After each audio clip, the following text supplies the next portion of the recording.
Hey guys, Josh here. I just wanted to take a second and let you know about this amazing new product called multiplayersquad.com. It's the greatest new addition to gaming. Well, I mean practically life. It's sure to fill you with glee, help you make new friends, and expose you to all sorts of awesome memes. It's got the best community of gamers around, and more than that, it's the best way to help support the show and let us keep providing awesome content. What? I gotta read this disclaimer for legal reasons. Warning, multiplayersquad.com can cause feelings of joy, happiness, companionship, ownage, and all-around sense of being awesome. If you notice yourself acting more like Josh, please discontinue use immediately and seek professional help. Hey, who put that in there? Paul!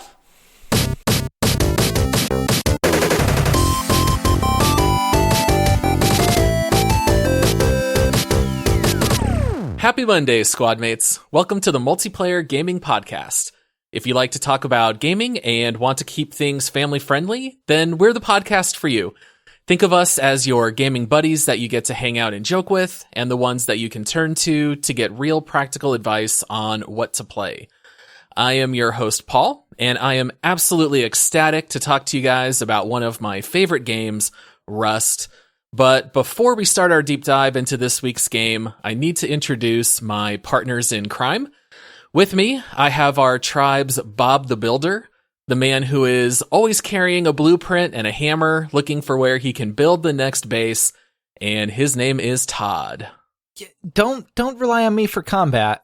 I want to build walls. I want to play Minecraft. I've never played Minecraft, but if it's anything like building in Rust, like that's all I want to do. I want to build a fort. It's every kid's dream.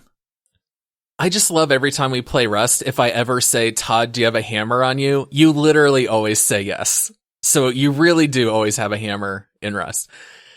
And then we also have our tribe's Billy the Kid. He might be the oldest in the group, but he is certainly the youngest at heart. He's the unpredictable outlaw who always has a weapon ready and looking to start a gunfight. Josh. Draw. Channeling your inner McCree there, huh? Yeah. I don't remember what Billy the Kid would say, and I wasn't going to try to do like a Western accent.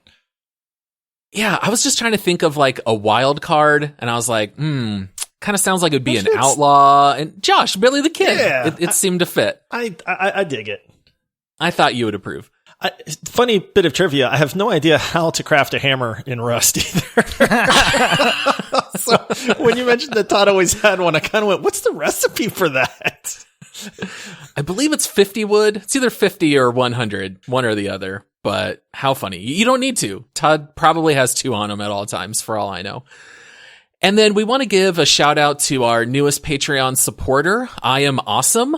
That's his name. Paul. I'm not declaring that. I was going to say, it's kind of early in the show to be narcissistic, isn't it? He just posted in our Discord that he's new to PC gaming. We are very happy to have him around. We really appreciate the support. And you guys must love the fact that he says he's a Rocket League player. I did. He instantly was in like my top 5 like new people list. Yeah, I'm sure he's above me in your rankings at this point. Anyone with Rocket League experience is right up your alley. And then we also want to give a shout out to our epic Patreon supporters, Obi-Wan Waltenobi and Yaya Arizona. And seriously, thank you guys so much for helping support the show and to keep it running. For those of you listening to the pod, if you want to be a cool cat, then head on over to multiplayersquad.com. You can sign up and become a squad mate as well. And Josh, I understand that you have a couple reviews to read for us. I do. The reviews are streaming in. We are getting close to 200 reviews, gentlemen, and that is a magic number. So if you're listening and you have not left us a review yet, pause the show. There's a pause button. Make sure you come back though, because it's going to be a good one. But pause the show, click leave a review, 5 stars, write us up a little tidbit, and maybe we'll read it on the show. Like I'm about to do right now. All right, so I'm going to read 2 because these are both great.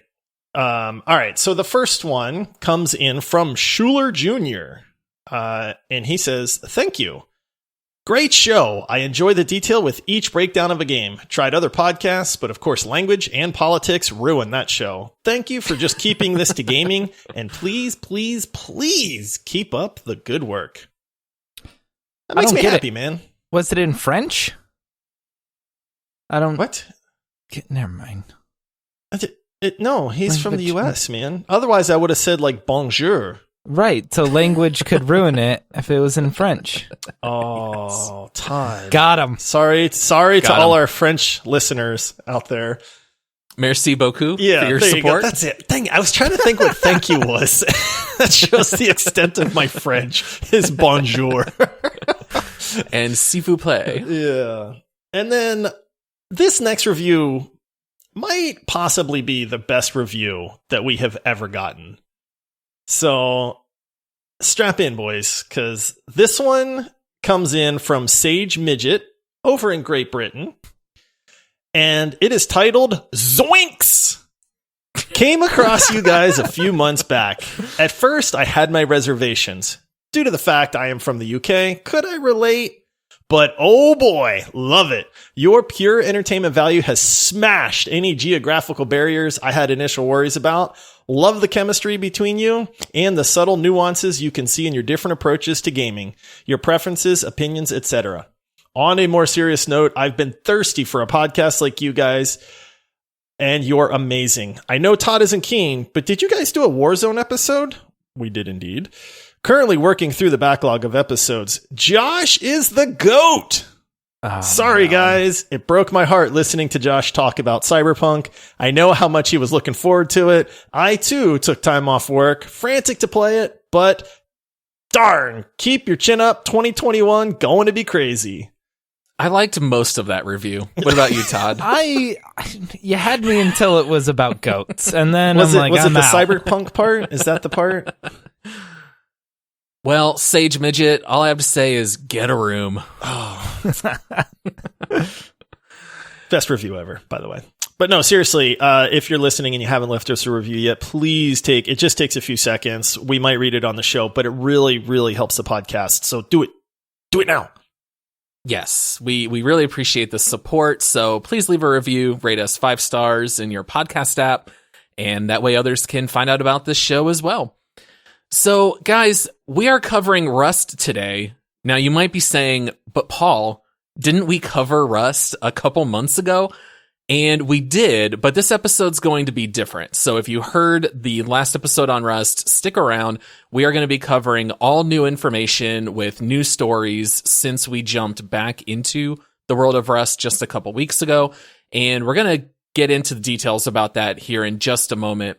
I did want to briefly touch on something that we talked about in more detail on Thursday's episode, and we are going to be making some changes to the podcast. If you want all the details, then swing back and listen to maybe the first 7 or 8 minutes of our Thursday episode.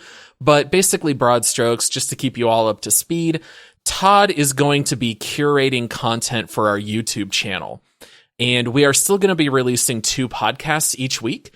But since Todd's focus and time is going to be moving a little bit more to the video side of things, it means that with our regular podcast releases, it's going to usually be me hosting along with Josh, although Todd will still be joining for us on a semi-regular basis, and he will be releasing regular content on YouTube. Yeah. So, Todd, do you want to tell the people what they can look forward to on the video side? So, I got a lot of things in the oven. No, A lot of irons in the fire. A lot of irons in the fire. Got baked goods in the tree. All of the things, all the places. I don't know.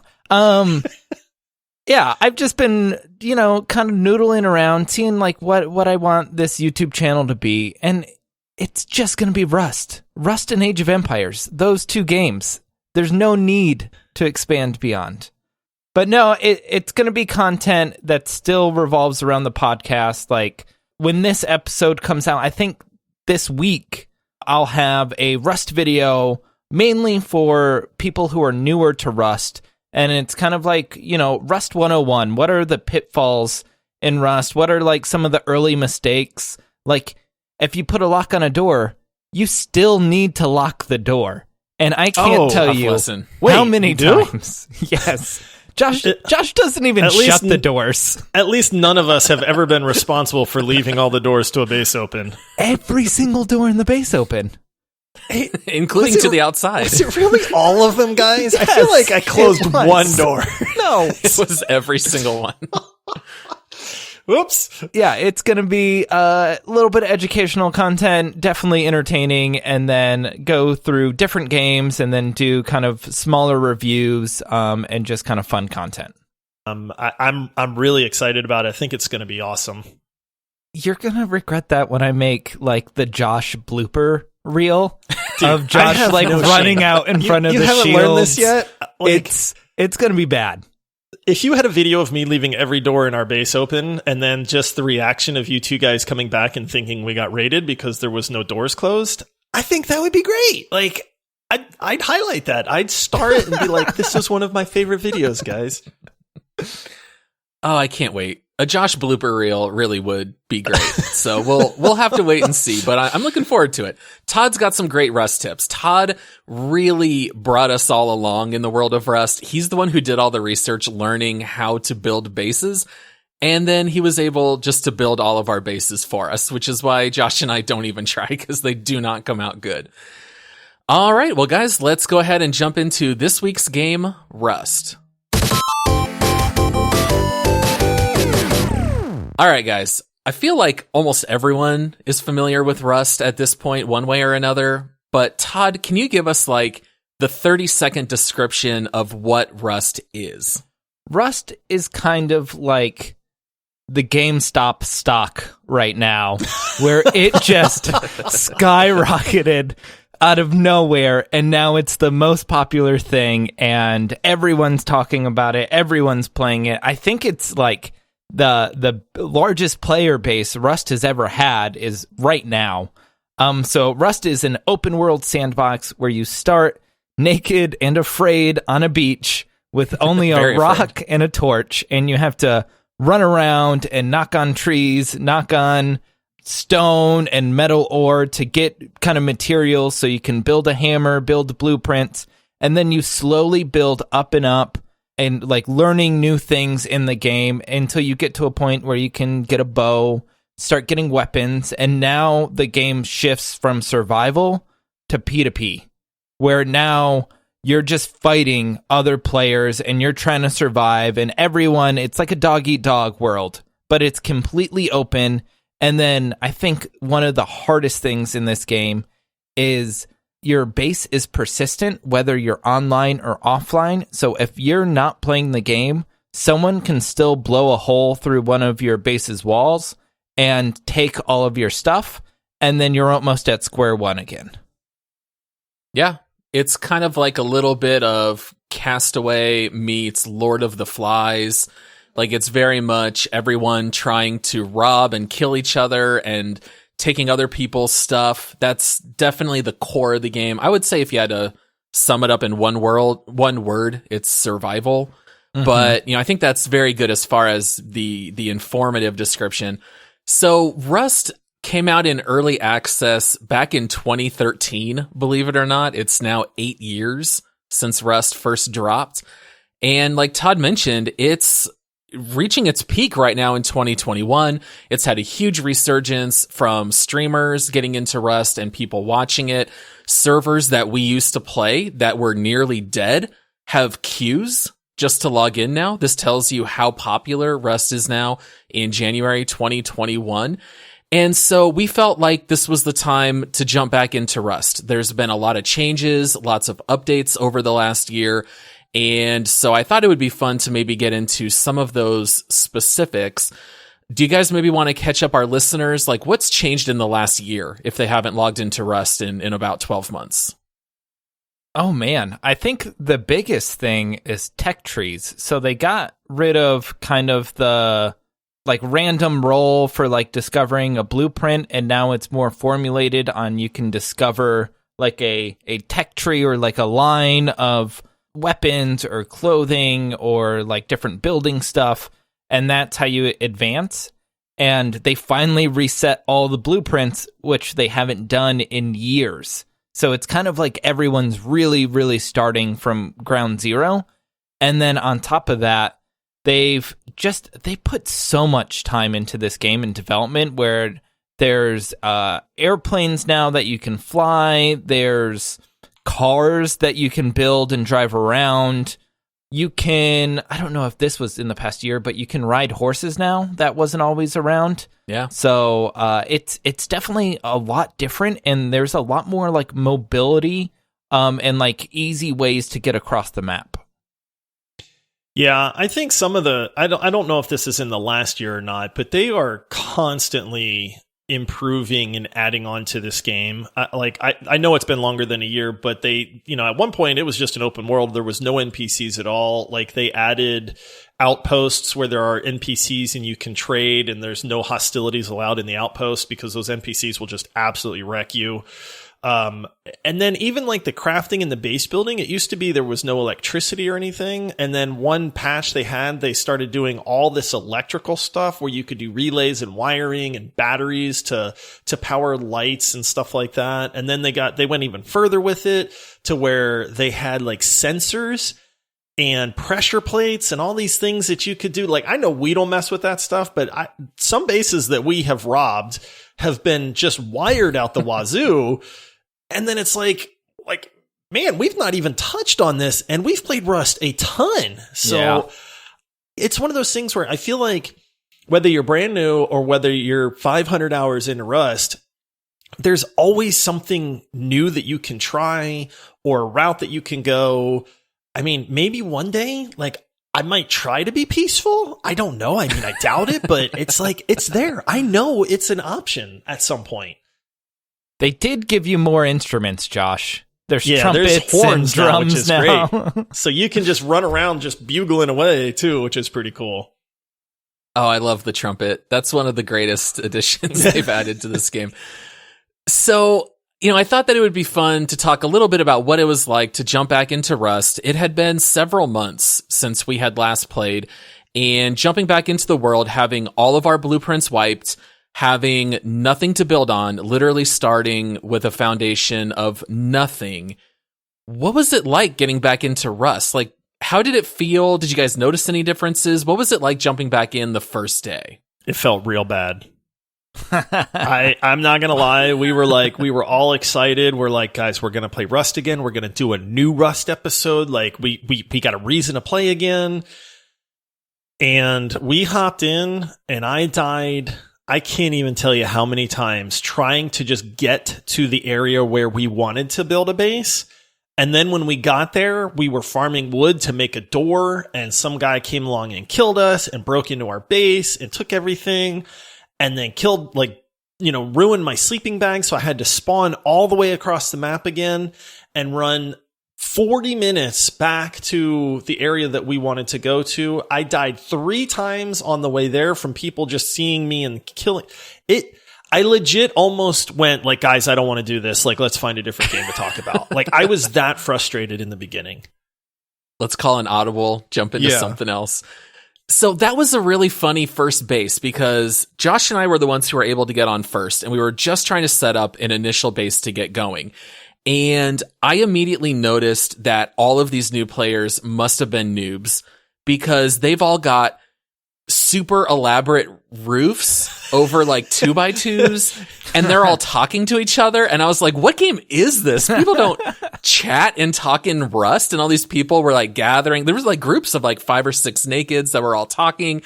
And so I kept running. I just kept running past all the noobs. I wanted to get as far away as I could. And then Josh and I finally did get that base set up.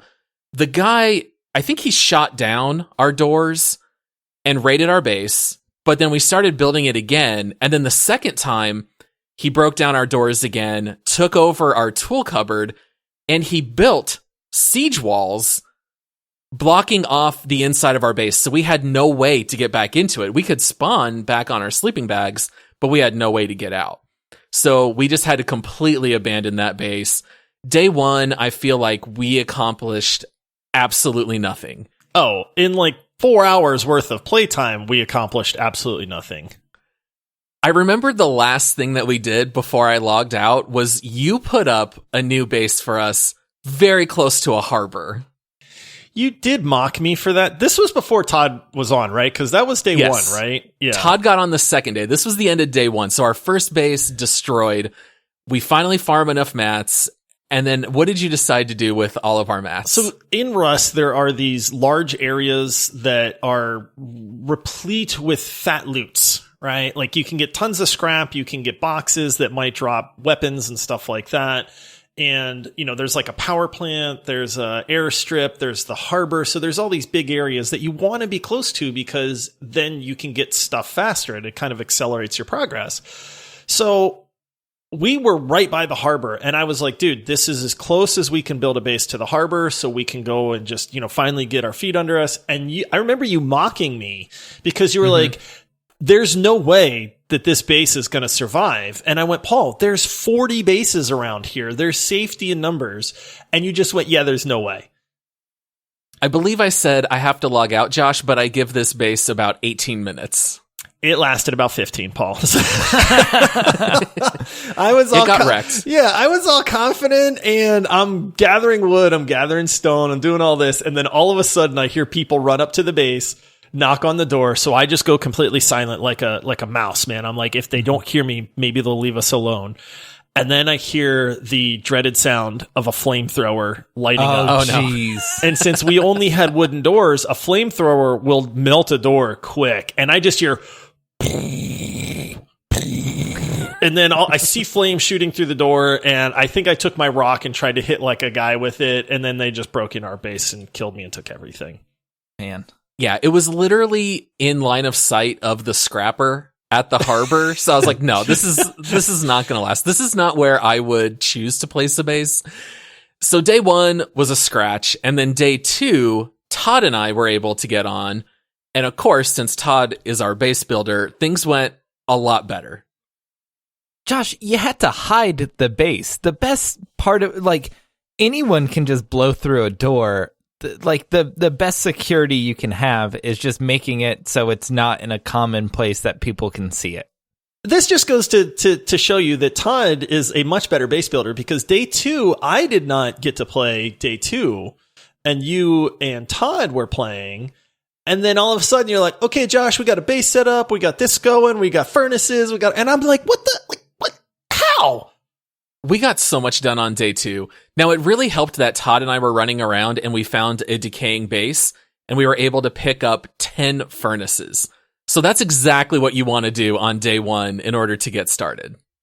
Yeah, I mean, it's looting, right? That's how you get ahead in this game, whether it's by just picking up the scraps from like a decaying or like a base that's already been raided. I can't tell you how many times we've ran into a base that has been raided and like there's a couple things laying around, but you're like, oh man, I can get boxes, I can get furnaces, I can get all like extra wood that's lying around and a whole bunch of stuff where it's like you're scavengers. Like you're the lowest person on the totem pole and like you slowly just build up with the more stuff you acquire. And that's where we were day two. Like we didn't have much. And then you got to build a small base that's kind of secluded and not around a lot of people so you can have like a home base and you don't have to start from square one. Todd found us one of the most secluded spots you could possibly find on our map. So historically, we have always set up in the snow, up in the mountains, because that tends to get avoided by a lot of players, and that tends to be the most secluded. But this time around, we ended up in the desert, and Todd found this underground silo, and if you ran down there, you could actually find a couple areas of where you could build a base. So you can't see this base from a distance. You had to actually climb down a very long ladder, run around a spiral staircase, run through a bunch of tunnels, and then you could actually find the base. And that's where Todd was able to set us up. But I know for me, things really turned on day two because we kept climbing out of this ladder, grabbing loot, and then climbing back down the ladder. And pretty soon people started noticing, and they started chasing us down into the silo. And Josh, you and I had some very fun fights down there. There's not many places in Rust where there is only one way to get in. You know what I mean? And there was a guy that was coming down the ladder. I saw him. I think I had a spear or a bow or something. And me and this guy are having this little shootout on this spiral stairway. And I'm yelling for you. I'm like, Paul, come on. And you're like, I'm on my way. I'm coming. I'm about to jump down the ladder. And this guy turns around to run from me. And you do this flying leap with your rock, I think. with my rock. Bash this guy in the head and he instantly falls over dead. And it was the funniest thing ever, man, because like you don't kill people with rocks in Rust. Like that just doesn't happen.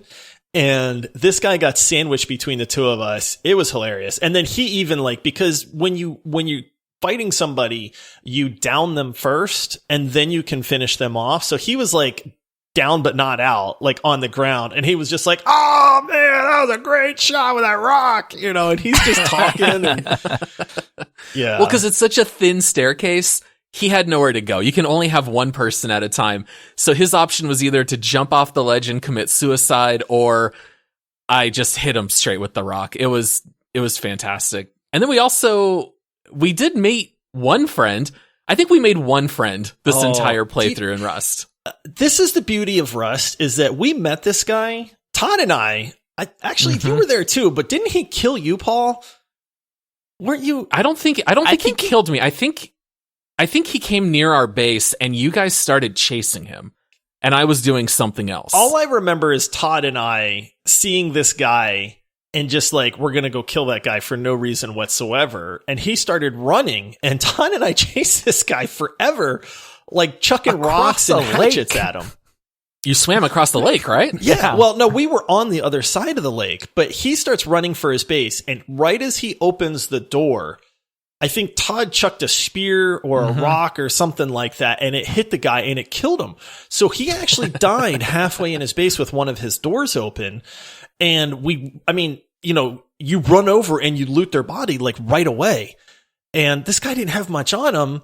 So I'm like, I grab his stuff and he had some fertilizer. Yeah, I grab his stuff and I take off. Well, you hear him respawn in the base, and I think he killed you, right, Todd? After that? Yeah, he did. So he respawns, grabs like a gun or something, and then kills Todd. Well, I'm swimming for my life. And this guy comes out of his base, and all I hear is this guy yelling at me. And he's swimming after me. And he's going, hey, man, give me all my stuff back. Give me my stuff back. And I'm just running. I'm going, no, you'll never catch me. And then he's like, if you give, I had hemp and fertilizer and like some metal and some other stuff. Nothing great.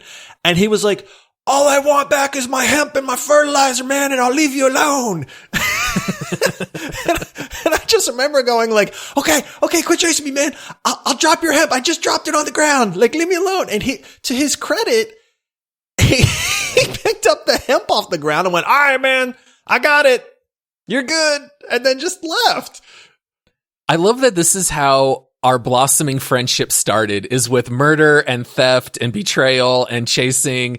And then all it took was that little exchange. And then all of a sudden we're like good friends with Molten Mania, where he would come visit our base and we would talk and trade. And he ended up being a pretty cool player in the game. Well, and he gave us our first revolver, which like puts you into like having guns, because before that you have like a crossbow, a bow, spears, like very basic weapons. And then when you have your first revolver, like that's when you can actually start like engaging and be competitive. My favorite part is that we ended up haggling for the extra bullet, because you have to learn how to craft not just the weapons but also the bullets. And so we made a trade with him. I think we gave him a shotgun and something else. But then he gave us a revolver with no bullets. And we're like, hey, man, there's no bullets in here. And he's like, you didn't say I was supposed to give you any bullets.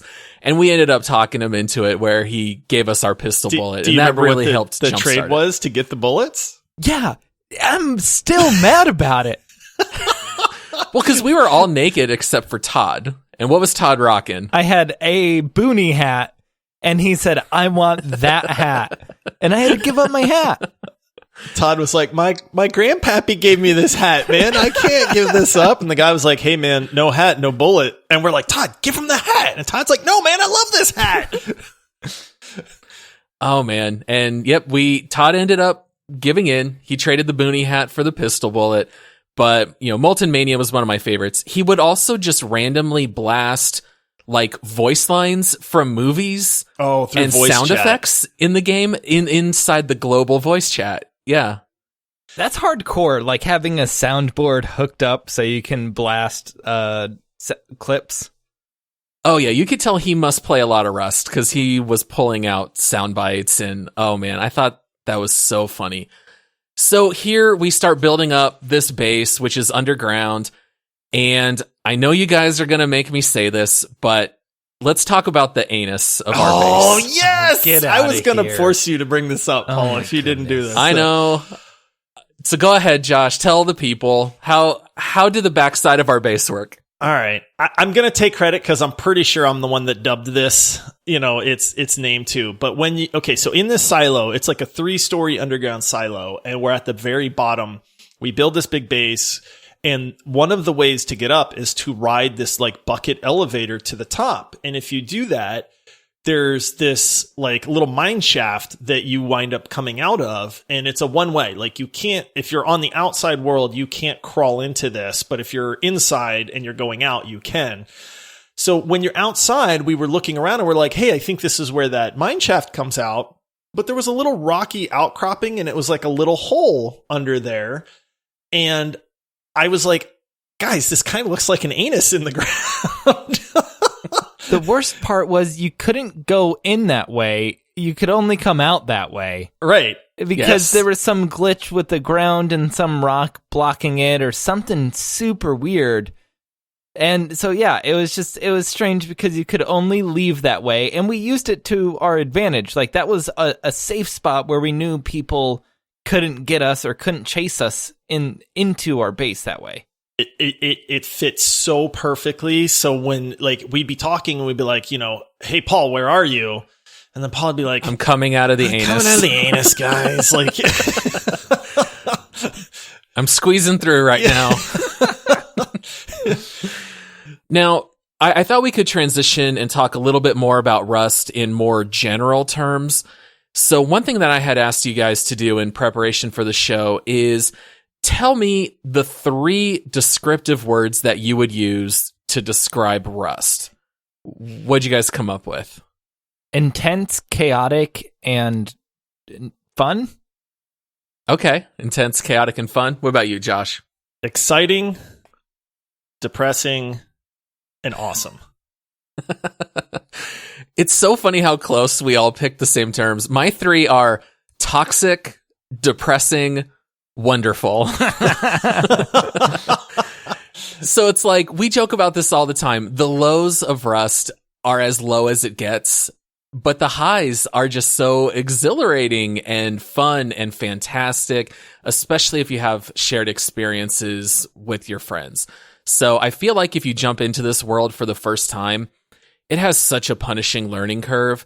It's very tough to get going, but once you get over a little bit of that hump, especially if you start making friends or if you bring 1 or 2 with you, the game really does pick up at that point, and it really truly becomes something special, even though it brings so much anger and depression.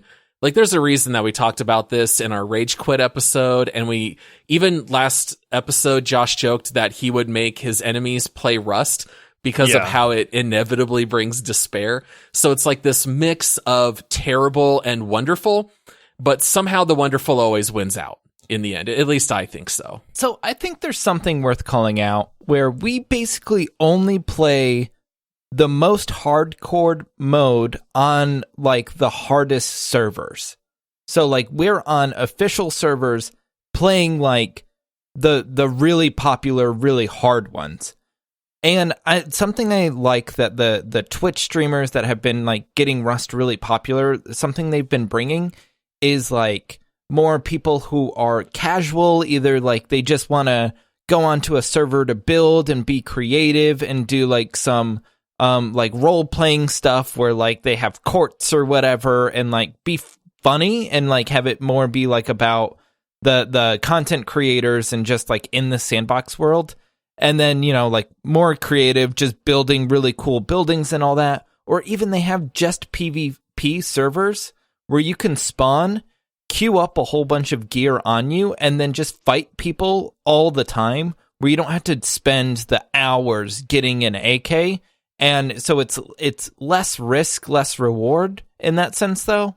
But like, there's a lot of diversity to how this game can be played. Like, I've seen servers where they just have like a mosh pit of 20 people with rocks in like a coliseum and they're just fighting each other. And this game is, like, in the truest sense, an open world sandbox where anything can go. You can build any structure with all of the plumbing and water pipes and all of that. Like, you can do almost anything you would want to do in this. It's just when we've been playing, we're playing the game kind of how it was supposed to be, like, played, or at least at launch, where it's very brutal, like a hard grind, but it is super rewarding when you actually like reach the new stages and get progression.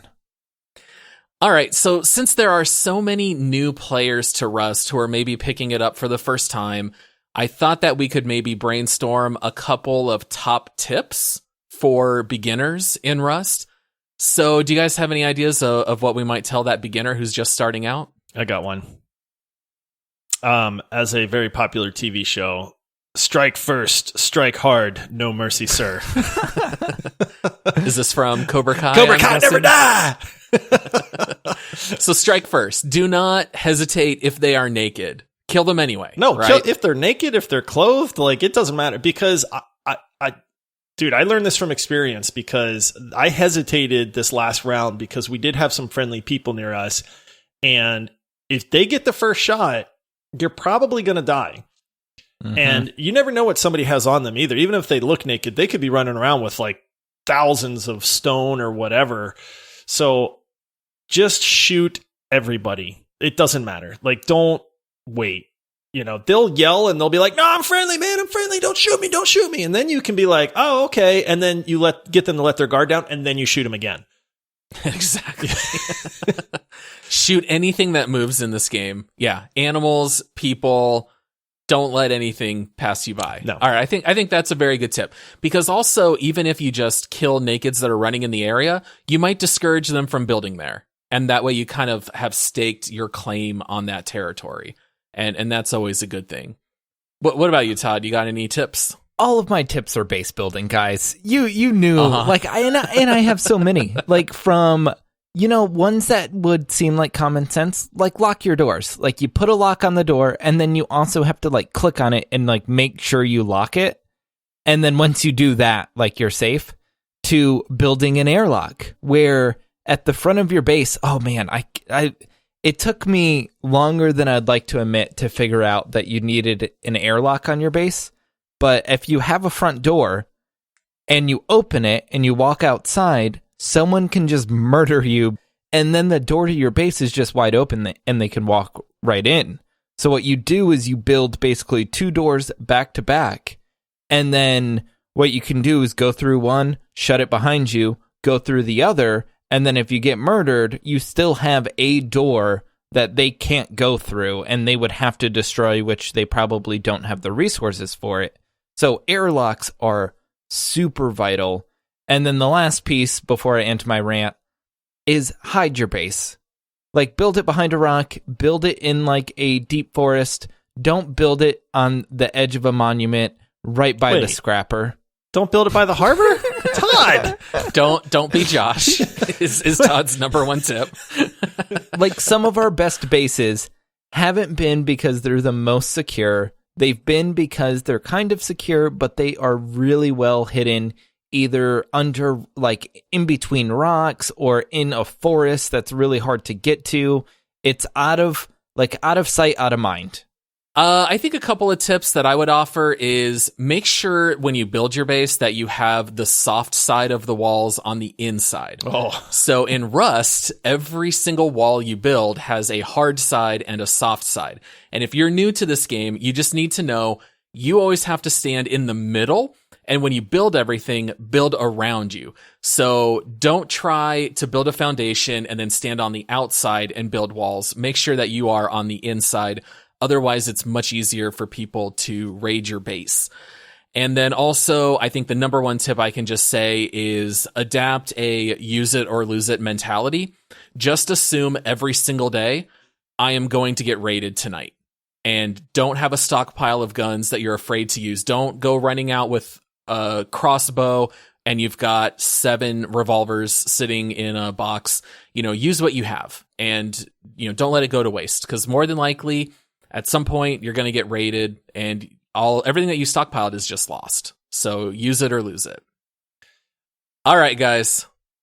Pop quiz, hot shots. Uh-oh. Wait, I got a quiz for you What guys do in you regards do? to Rust. What do you do? All right, guys, I got a couple questions for you. I want you each to give me your closest answer, and then we'll see at the end of this quiz which of you performs better. So we're not buzzing in here?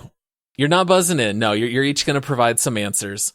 But the first question that I have here is, how much scrap do you need to build all 3 workbenches and learn every blueprint in the new tech tree? Oh. How much total scrap? Okay. Carry the 2, round up, round down, Plus divide. I'm going to say 4,500. Rotation of the Earth. 4,500. I'm going over that. 4,901, Bob. No. All right. Josh's okay, go ahead, Todd. I'll find out like 6,000. Okay. This is very telling that I am the scrap and the blueprint guy, because you guys are off by so much. Workbench 3 alone is 1,250 scrap, let alone learning any recipes. It's 21,860. What? It takes 21,000 scrap?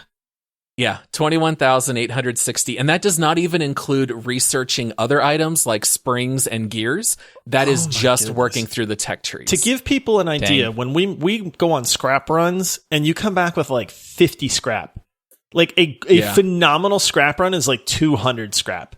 So the fact that it takes 21,000 is absolutely mind-blowing to me. And this is why it was such a big deal that they wiped all the blueprints. Everyone had to go refarm all that scrap. All right. So Todd wins question 1. Todd's up 1-0. Question 2. How long is the night cycle in Rust? Forever. Too long. It is absolutely the longest moments of your entire life.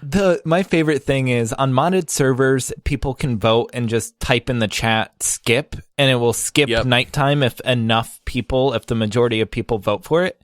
So if you're playing on unmodded servers, you'll start seeing people type skip in the chat, even though it doesn't work, just because everyone hates nighttime. Yeah, nighttime in Rust, for those that don't know, is completely pitch black. With the exception of the rare night where the moon is up, and even then, that's only temporary. It is absolute blackness. It's terrible. It sucks.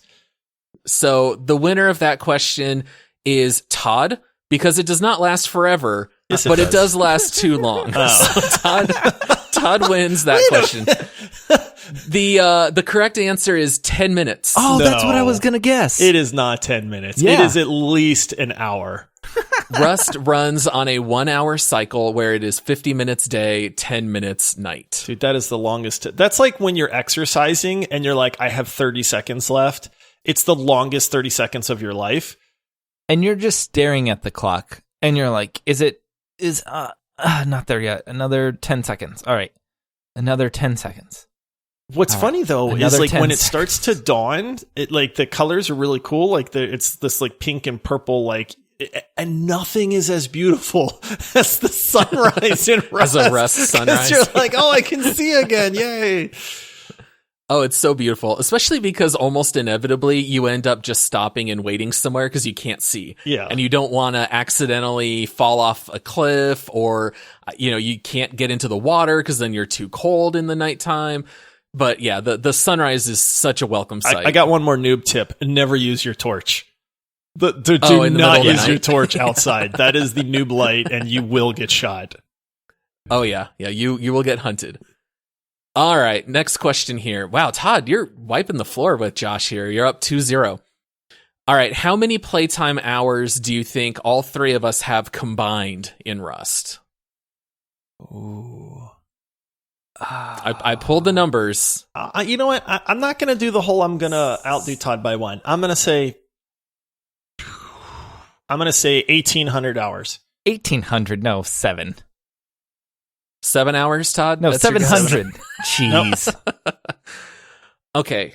Wow. Guys, you're going to make me pull out the calculator because it is like kind of right in between. The total hours we have played is 1,329. I win. So, Todd, you are off by 629. Yeah.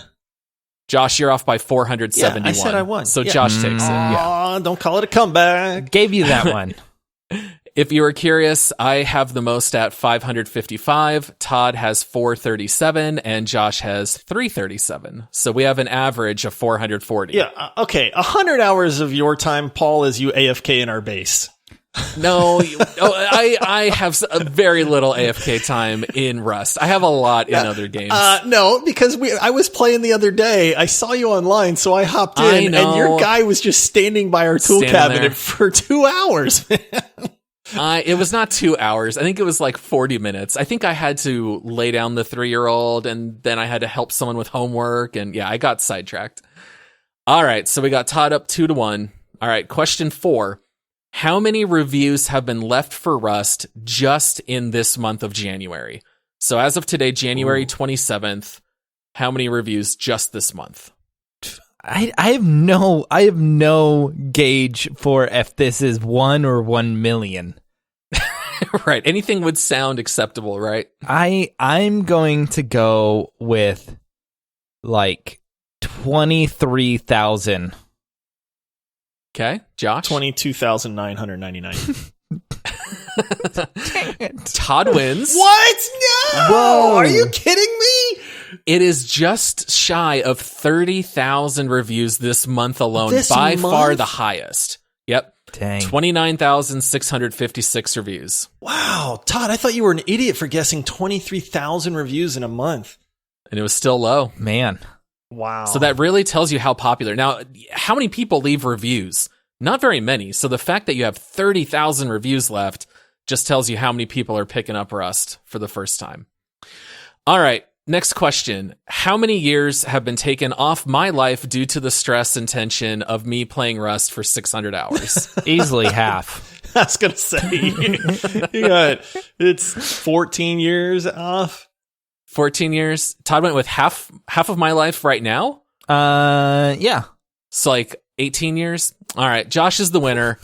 The correct answer is 2.5 years. I have lost by the added stress of playing Rust. What study is this from? I want to know. I demand answers. Todd, these are just the facts, buddy. All right. Final question. What is the average age of Rust players? Keeping in mind, I have no idea. This is anecdotal, very much like the last one. But what is the average age of Rust players, do you think? 14. 14? 7. Oh, man. I hear the high-pitched squeals. There are a lot of them. Josh is the winner. The answer is 15.5. Yes. So I think you've got a huge portion of Rust players that are 12, 13, 14. They're the ones who make the most noise. And then I think you have a lot of people our age that just don't talk a whole lot in global chat unless there's a reason to. Dude, I have not hated a gamer as much as I hated Mr. Bubbles. Do you guys remember Mr. Bubbles? He's still my friend on Steam. Mr. Bubbles. That Rust, like, we played a lot, man, but that guy got under my skin more than any other player. I remember I was like, dude, let's just go raid his base. I don't care if we use everything that we have. And you guys were like, no, we're not going to throw all this away. And I was like, I don't care. I just want to raid his base. Like, let's get rid of him. And you guys were like, no, like, what? Like, what's wrong with you? And I was like, I hate that guy, man. It's because they would barely win every gunfight. Like, they would squeak out like a win and then take some of our guns, but then we'd get like the rest of our guns back. So it just felt like they were slightly better, annoying. I don't know. Yeah, they were awful. I added him as a friend so we would know when he would be on or off. That way we would kind of know our area was safe. And that dude was always on. Like, he's on Rust all the time. He's still in my friend list. All right, so last thing here before we move on to a couple of quick community reviews.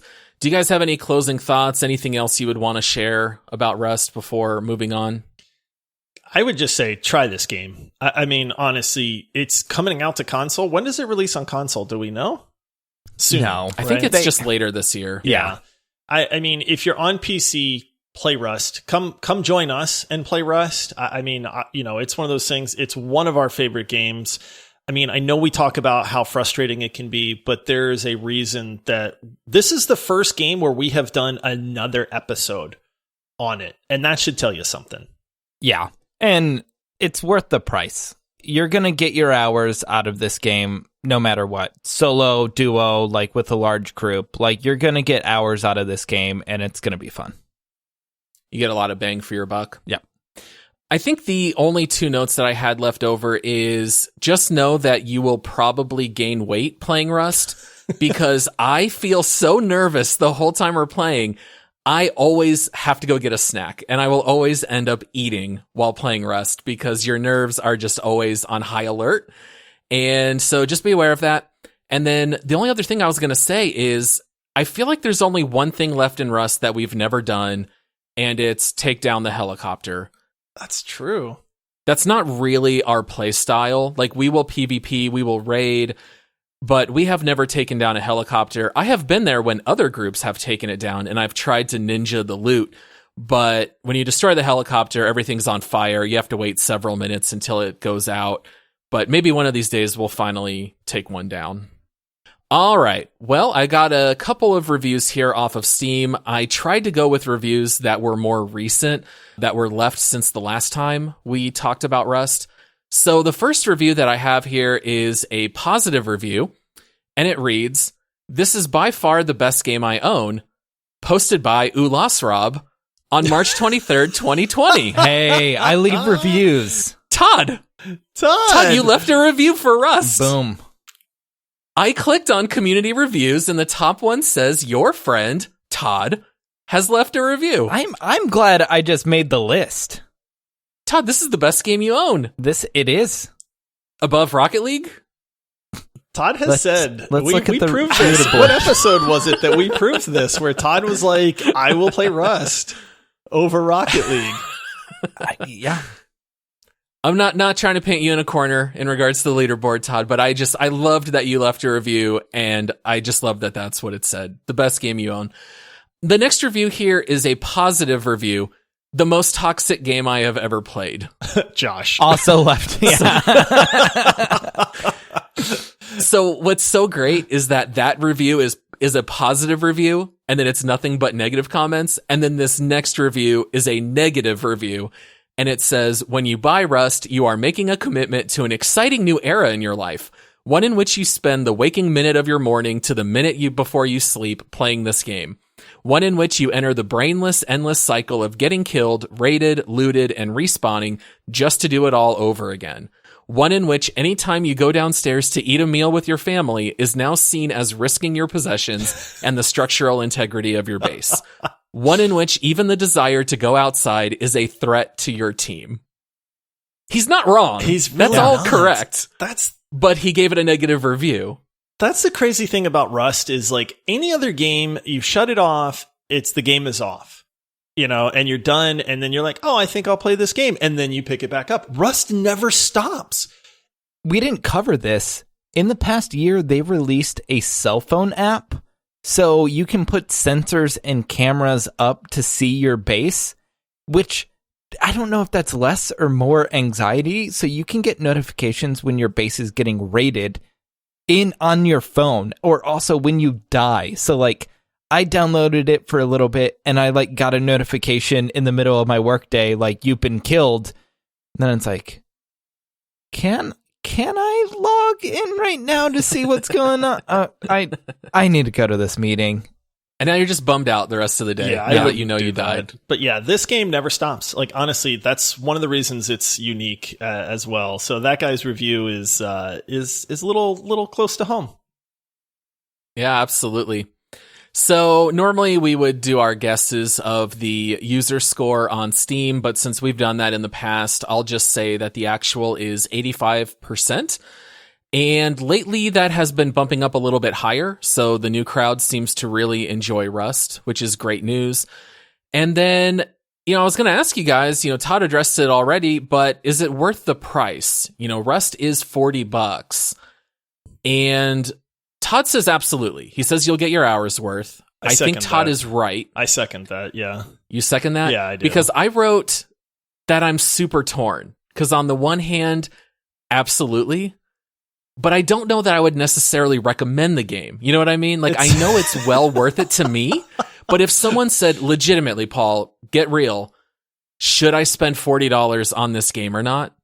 I don't really know how to answer that. It depends on the person, because we have friends that we like playing games with that just will not play this game. And they'll sink 300 hours into Destiny 2, but they just cannot get into Rust. And that's fine. Like, it's just not for them. They probably still got $40 worth of hours out of the game. It's just they kind of washed their hands and walked away from it. So it's hard to recommend like in a general like stance, but if you're someone who like likes progression, likes the creative like open world kind of like doing your own path, then like definitely pick this game up. If you are someone who wants to like follow a line of like this is what you do next, don't get this game. All right, well, let's go into our last segment here. Let's go to the leaderboard and see where this game stacks up.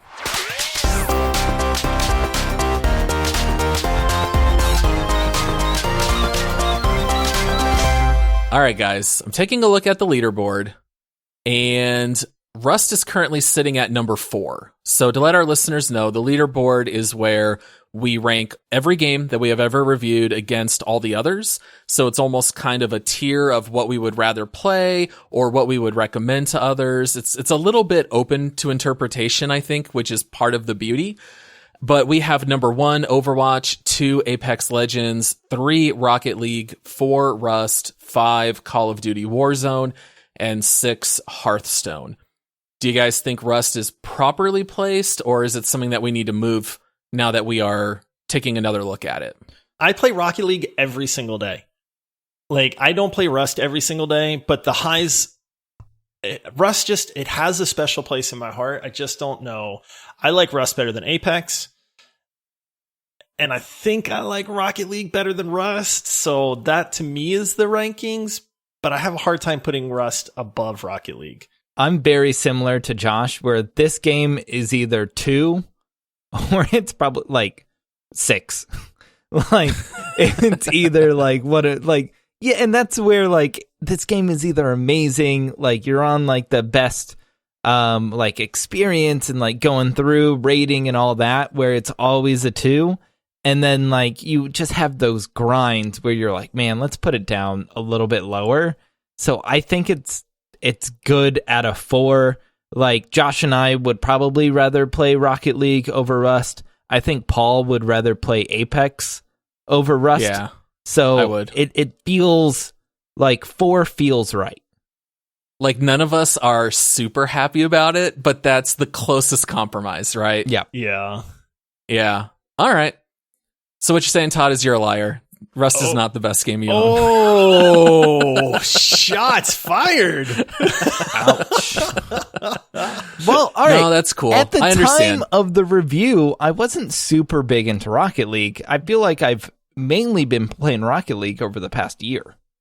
Yeah, that's fair. We didn't really get into Rocket League a whole lot until I feel like maybe a year ago. So that makes perfect sense. Just giving you a hard time. I'll say this about Rust, man. I'm going to remember more Rust moments than I will Rocket League moments, though.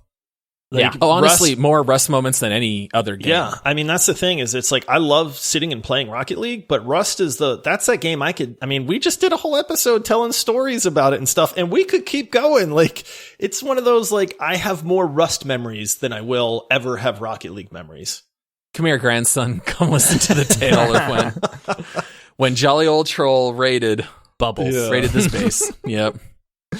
All right. Well, that wraps up our show here for today. If you guys would like to help support the show, please visit us at multiplayersquad.com and you can become a Patreon supporter. And also you can come check us out on social media. You can find us everywhere at Multiplayer Pod. And I would especially ask that you go subscribe to us on YouTube. That way you can find out as soon as some of our new video content hits YouTube. You can find that channel at Multiplayer Podcast.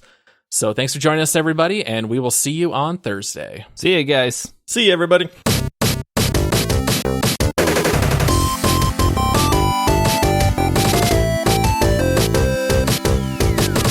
Let's do it again. 5, 6, 7, 8. Go. 5, 6, 7.